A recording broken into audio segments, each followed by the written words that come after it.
Поштовани гледачи, добре дојдовте во најновото издание на емисијата Агроинфо на ТВ канал ВИС.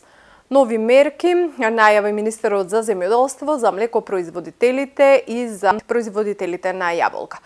Повеќе за мерките од пресконференцијата која што одржа министерот за земјоделство Љупчо Николовски. Одговорно и навремено креираме мерки за поддршка на секој земјоделец. Наша обврска како министерство е да го стабилизираме, одржиме и зголемиме домашното производство, да го потикнеме и помогнеме производството на храна, намалувајќи ги трошоците на земјоделците во неколку кризи кои што ги има во целиот свет, Европа и кај нас. Преку мерките кои што ги креираме, преку националниот план за производство на храна, даваме конкретна поддршка кон земјоделците и секоја предобработлива земја ја ставаме на располагање за обработка. Крајната цел е поголем домашен принос, пред на стратешки култури и помала увозна зависност на државата од истите. Поддршката кон земјоделците ја продолжуваме. На денешната владина седница, која што е во тек, предложивме и беа освоени низа на нови мерки за поддршка на земјоделците. Интервентната програма, односно интервентниот фонд, кој што го основавме оваа година, пред почетокот на кризата и на војната, ја дополнивме, односно оваа програма предвидува денеска и нова мерка, која што е околу 140 милиони денари за финансиска поддршка на млекопроизводителите по литар произведено и предадено кравјо, овчо и козјо млеко во домашните капацитети за период 1 октомври 2021 до 30 септември 2022 година. Надвор од основните мерки за субвенции, надвор од дополнителната поддршка која што ја добиваат секоја година, ова е плюс поддршка преку интервентниот фонд, која што многу брзо ќе биде исто така реализирана. Целта на истата поддршка е намалување на трошоците и на загубите кај млекопроизводителите, кои како резултат на светската криза се јавија со последните поскапувања на репроматеријалите и на сточната храна. Средствата за оваа мерка се веќе обезбедени со ребалансот на буџет, односно се навремено побарани, испланирани и предложени и донесени во ребалансот на буџетот. Затоа велам оваа итна мерка која што многу брзо ќе се реализира.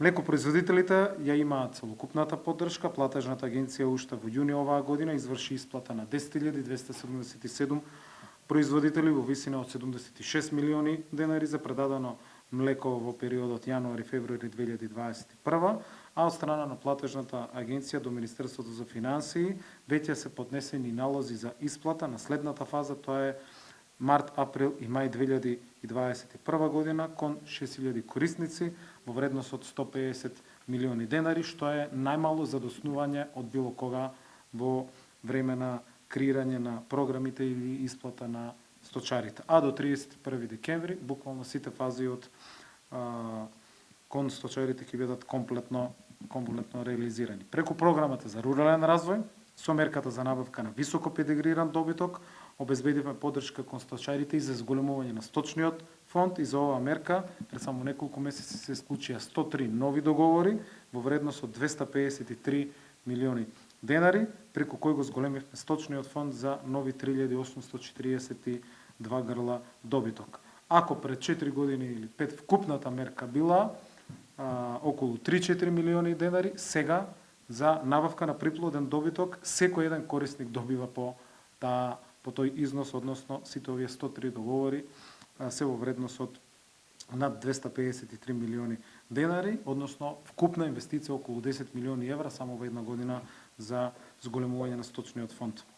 Преку програмата за рурален развој оваа година беа распишани дополнителни мерки за сточарите, како што беше и новата целосно нова мерка за поддршка на сточарите за изградба на мандри, односно 10.000 евра кофинансирање по корисник. Согласно подготвената динамика, Веќе се реализирани исплатите на основните субвенции кон сточарите по грло и веќе се исплатени 670 милиони денари кон над 20.000 сточари.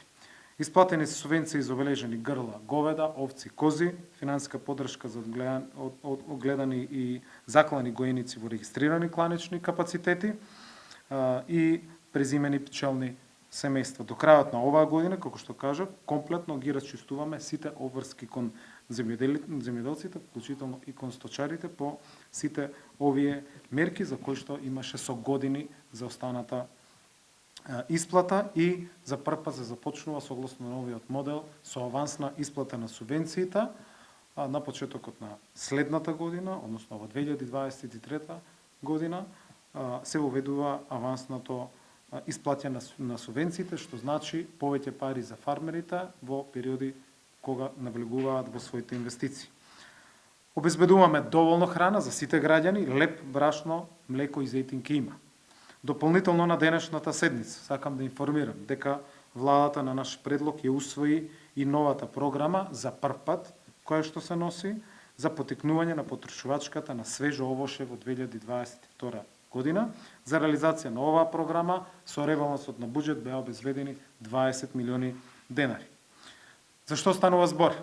Станува збор за нова програма со која што се возможува финансиска поддршка за откуп, дистрибуција и пакување на јаболко од реколтата 2022 година, а целата откупена количина на јаболка ќе треба да биде дистрибуирана до општинските и државни основни училишта во Република Северна Македонија најдоцна до 15 декември 2022 година.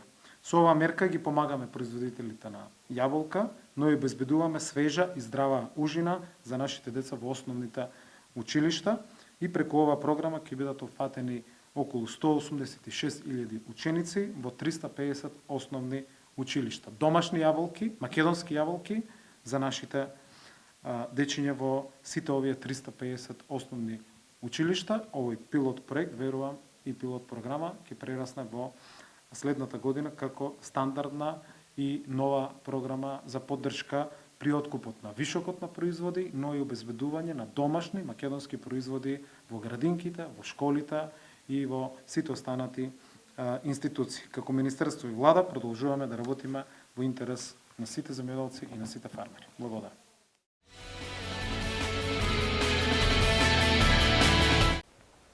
Во земјоделската емисија простор оставаме и за стручните совети кои што за вас земјоделците ги дава Игор Ивановски, магистар по земјоделски науки.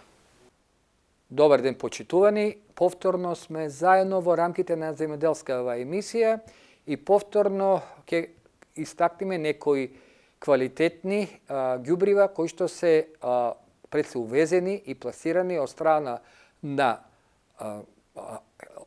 Фалкон Струмица и на Агроуник Македонија. Фалкон Струмица не само што се занимава со увоз и продажба на големо и на мало на репроматеријали, тоа врви квалитетни најлони за земјоделско производство, фолии во сите димензии потребни за производството, исто така и други репроматеријали, систем капка по капка и така натаму, него и специјални гранулисани ѓубрива, како што се калиспринт, суфамино и така натаму, суфамо и други, но исто така се со посебни кристални ѓубрива, што иако велиме не е толку сезоната за овие кристални ѓубрива, сепак би сакал да ве потсетам затоа што полека за месец-два ќе дојде и расад, па треба да се употребат кристалните ѓубрива при нега на расад.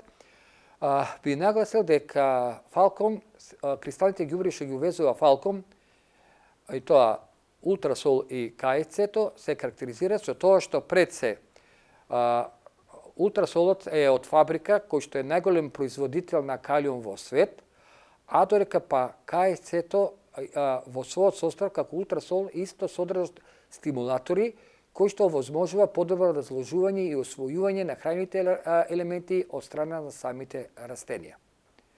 Доза употреба на овие кристални ѓубрива, почитувани гледачи, обично се движи околу, зависи од при фолијарно или со залевање 0,3%, 30 грама во 10 литрава или при обично се движи околу 4 до 5 килограми на декар во интервал од 7 до 10 дена. Но би ве подсетил дека Фалкон исто така има едно течно ѓубриво, сулфацидот, кој што се карактеризира со тоа што во својот состав покрај азот има поголем процент на сулфур и многу ниска pH, кој што пак овозможува и допринесува за спуштање на pH-та во почвата. Но ќе ве подсета за сулфамото, односно гранулицирано ѓубриво, кој што препорачливо е, особено на почви каде што има повисока pH или пак како замена за кан, кај што земјоделските производители го потребуваат при првото копење, да го потребат во доза од 25 килограми на декар. Кога станува збор за агроуник, ние во минатите емисија спомнавме за унимаксот, гранулицирано ѓубриво, кој што во својот состав содржи бактерии и се употребува при садење на самите растенија во комбинација со некој од овие специјални ѓубрива. Но покрај унимаксот, исто така агроуник е производител на бактериолошкото ѓубриво, кој што содржи одредени соеви или видови на бактерии и бацилус нитробактериум, тоа е унистартот и треба да се употребува како во расад, така и при самото производство, кога растенијата се на стално место.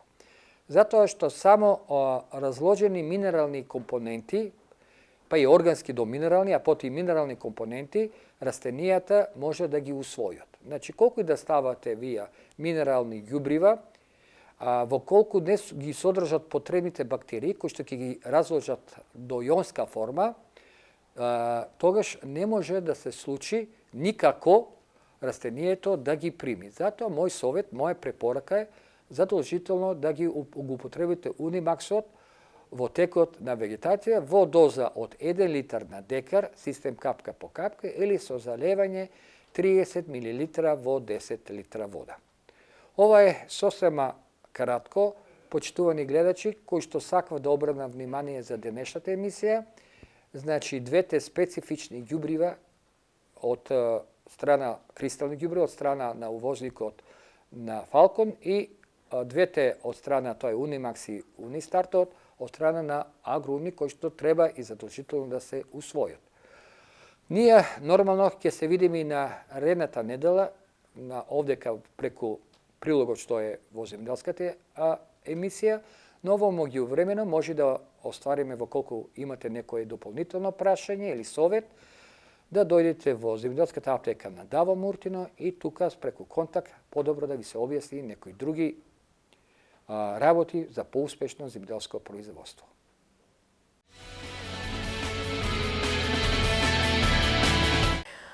Какви се состојбите со тутунопроизводството? Од Сдруженијата на тутунари сметаат дека доколку не се преземат мерки, наредната година може драстично да се намали бројот на површини и количини кои што ќе бидат произведени.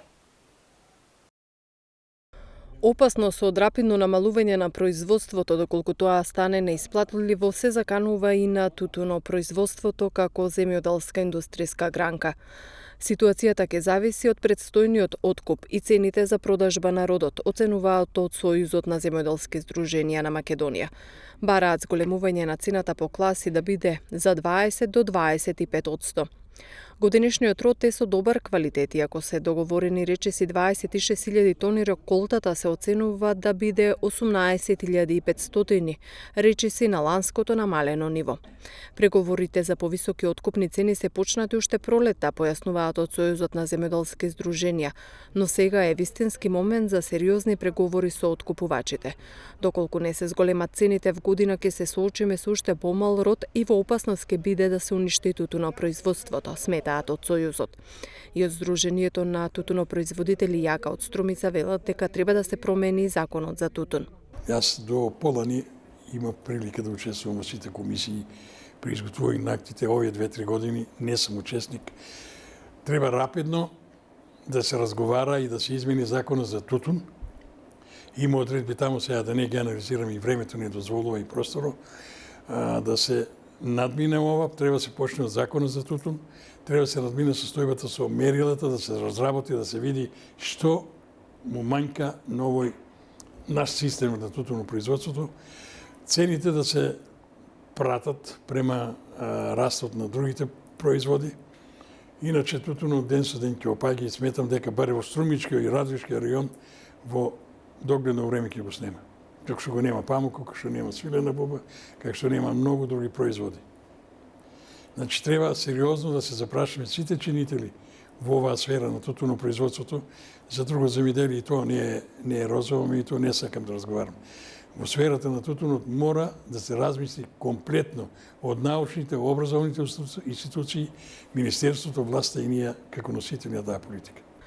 Од тутуно производство во земјава живеат речиси 30.000 семејства. Најголемиот дел од производството е во Прилепско-Пелагонискиот регион.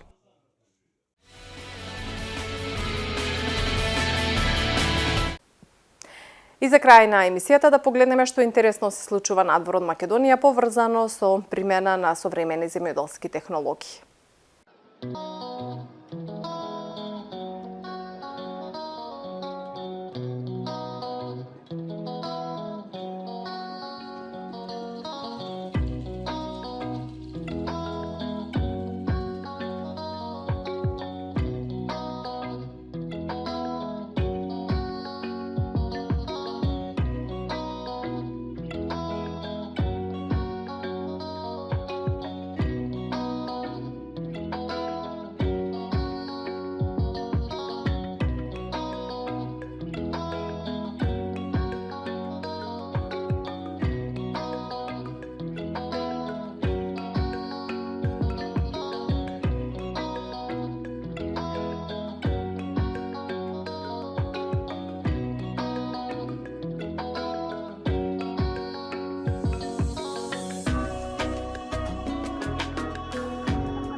Поштовани, тоа беше се во ова издание на емисијата Агроинфо. Благодарност за вниманието со кое не следевте. Пријатно.